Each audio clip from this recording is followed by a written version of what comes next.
Isang magandang umaga na naman sa ating lahat, guys. So ito, meron tayong gagawin ngayon na Lancer 94 model. Bali ang problema po nito ay sliding clutch. Yun ang ano ng ating may-ari. At tinisting ko rin naman talaga na siya ay sliding clutch.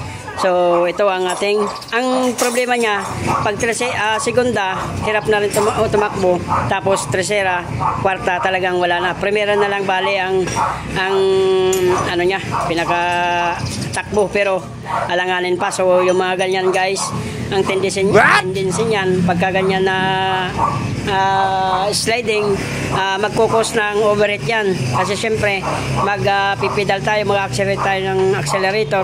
Ngayon galit na yung ating makina, tapos wala pang hatak. So pwede ang maging tendency niyan, sa halip na clutch lining lang ang problema, ngayon magkakaroon pa ng overheating yan pagka ganyan. So pagka ganyan naramdaman nyo na ano na siya, sliding, ibaba na ang transmission para isang gawa na lang.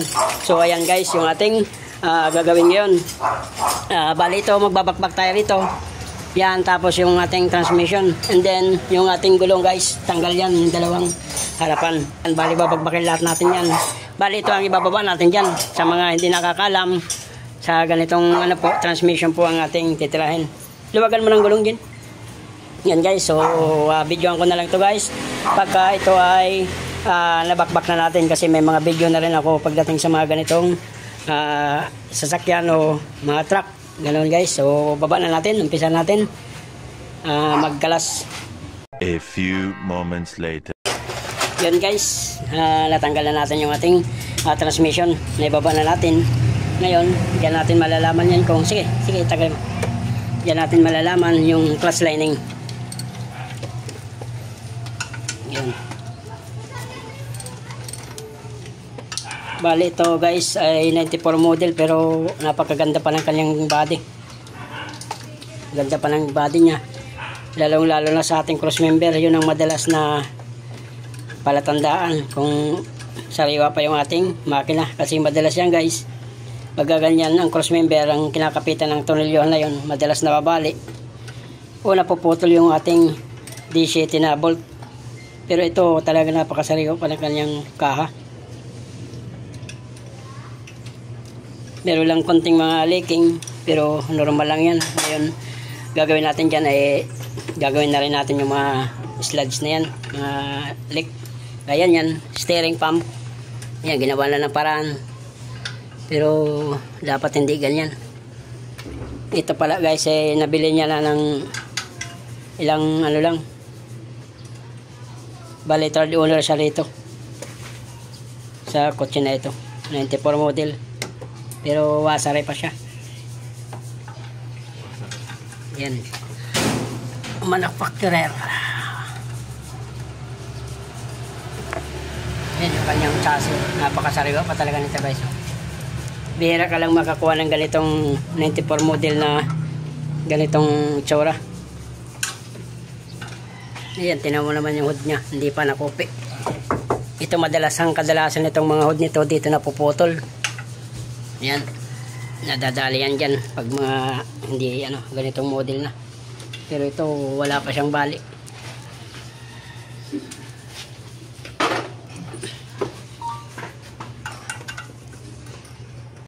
Reservang gulong nandun eh. Nandun. Nakalasin ko pa yung bakos. Bago mo mano. So yan, guys, tanggal na yung ating pressure plate. Bali, andyan yung ating clutch lining. Yung the moment of truth, guys, tama yung hula natin. Nakahula naman si Mechanic Vlogs. Yun ang palatandaan ng sliding.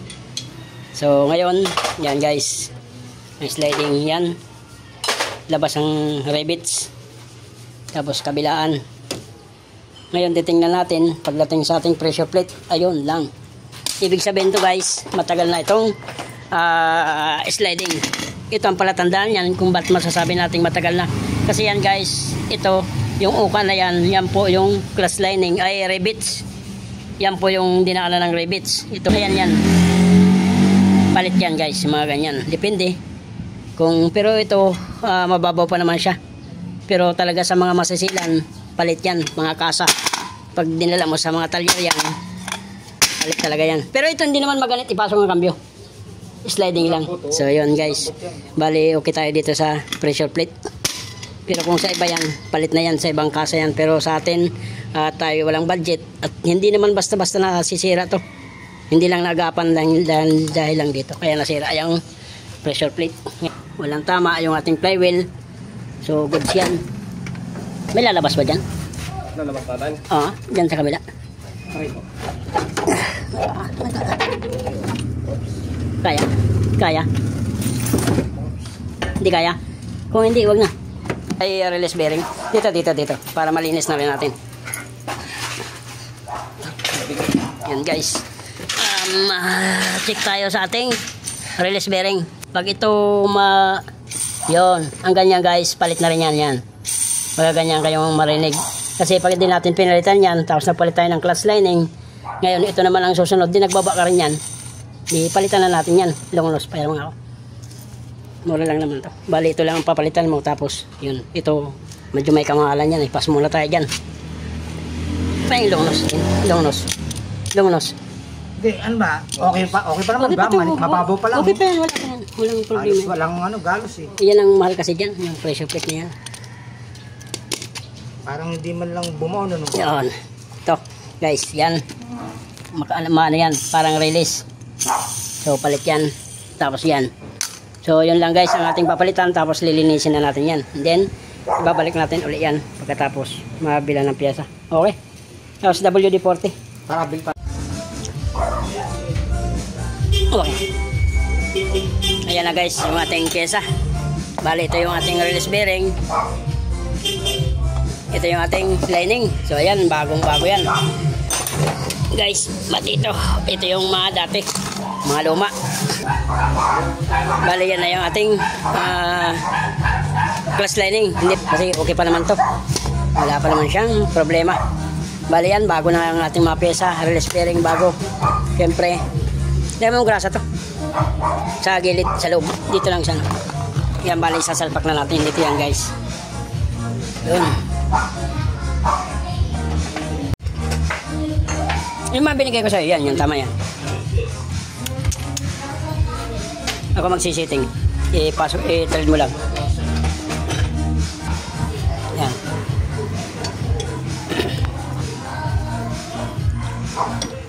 Guide, gitna. Ayan yung guide, oh. Ito yan, yung guide na yun.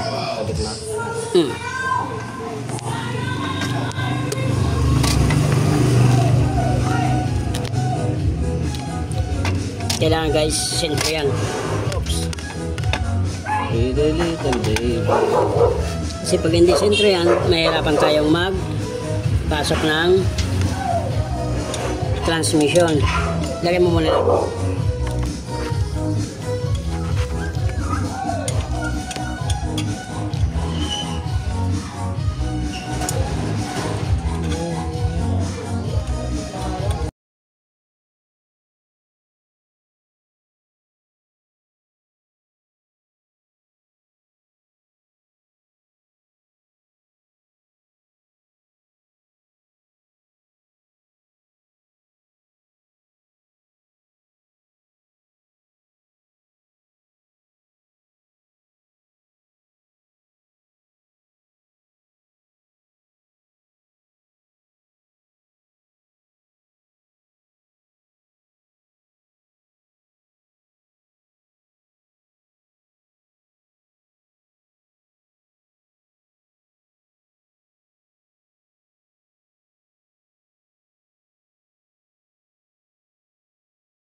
bukas. O, saka natin babalik rin. Yun. At syempre, ilalagyan natin ng lakyan para hindi magkalimutan.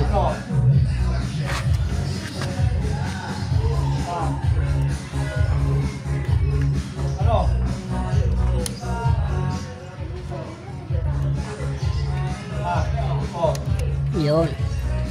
Okay. Yun. Yan lang naman ang trabaho niyan.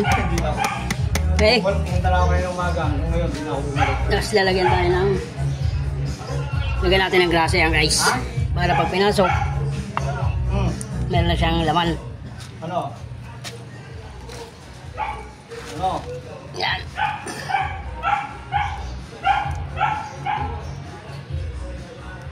Okay. Oh. Yan, pwede na natin isalpak yan. Ano? Ano? Okay. Okay. Bakit? Paslak. What? Ganda. So, ayan guys. Naikabit na natin lahat. Baterya. Yan. Ating transmission. Naikabit na po natin lahat. Yung ating mga parts. Yan. Napalit na tayo ng coolant. Tapos, siyempre, spark plug. Sinabay na natin yan. Ito po ang itsura ng spark plug niya kanina palyado. Maliban sa palyado pa, isa ring dahilan yan kung bakit may nanghatak dahil sa palyado. Tapos, maano sa gasolina yan. Mabilis matakaw sa gasolina pagka ganyan. Ayan, hindi naman masama. Talagang palitan. Yan guys. Palyado na siya tapos mahina pang hatak. Okay ho. Ano yan? Sa steering? Lang? Hindi, okay lang. Na-check ko na yan. Huwag mo nalagyan. Yan guys, bali ang gagawin natin ay papanda rin natin. Tapos, siyempre, test drive tayo. Para sigurado yung ating trabaho. Kung maganit ba ang cambio, maganit ba yung pasok, yun ang gagawin natin dyan. So, pa-start nga. Pre, pa-start. Yan guys, tapos na tayo. Awa ng Diyos, ilang oras natin tinira. Pero nadali rin. Okay, start! Cyclone na Lancer. Okay, start! Yun o. One click. Ang ganda. Magpapalan ako yung sadya. Ganda ng makina. Meron lang siya guys, mga sluts, mga oil leaks. Pero good engine guys. Ayan o. Yun o. Tapos guys, wala siyang bubbles pagdating sa ating radiator. Ibig sabihin, okay ang makina niyan. Wala siyang usok, and then walang bubbles guys sa ating radiator. Ayan, commander yan guys. Yung pumupula na yan, mayroong panghangin yan. Yun. So, ibig sabihin, ito ay walang issue ng overheat. Kasi yan guys, pag may issue ng overheat yan, mayroong mga bubbles dyan na maliliit na tuloy-tuloy ang bula. So, ayan, wala po siyang bubbles. Okay pa rin itong makina na ito. Ngayon, ang test drive ang ating ano yun. Yan lang yan. Yan nga ang maganda niyan.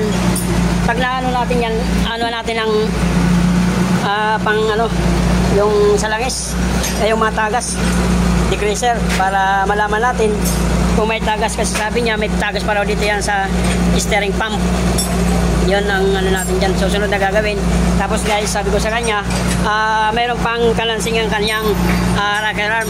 So, yan guys, kung maririnig nyo po, yung kalansing na yan, yan po yung kailangan yan i-tune up. Yun. Ayan, yung kalansing na yan.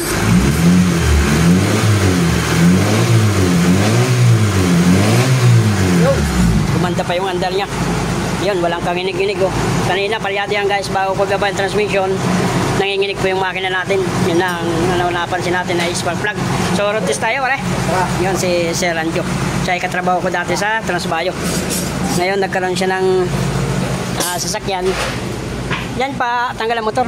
Road test tayo, guys. Road test na tayo. Tapos na tayo. Para kung mayroong kakadyot-kadyot o tapos yung cambio niya, kailangan hindi magalit. Kailangan pag pinasok mo, smooth lang siya. Na, ayaw nga pala. Balik na kaya yan. Para isang ano na lang. Ay, balik na muna yung kable, ay yung ano, cover. Nakalimutan pa natin guys yung cover sa ilalim. Muntik na makalakal. Yun guys, road test tayo. Magkaalaman.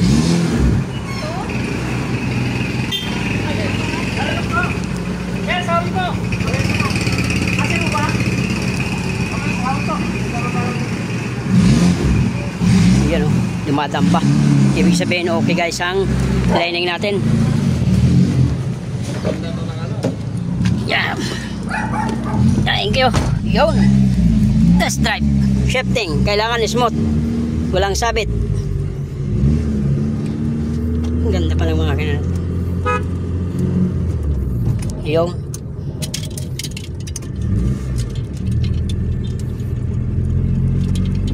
iba ng takbo niya.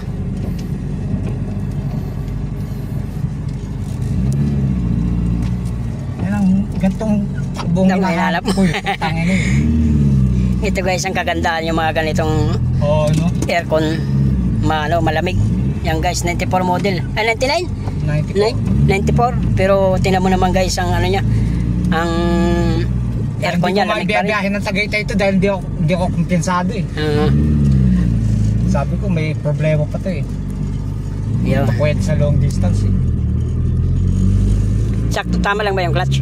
Oo. Kailangan smooth lang yan. Kailangan smooth lang yung ano niya, hindi siya maganit.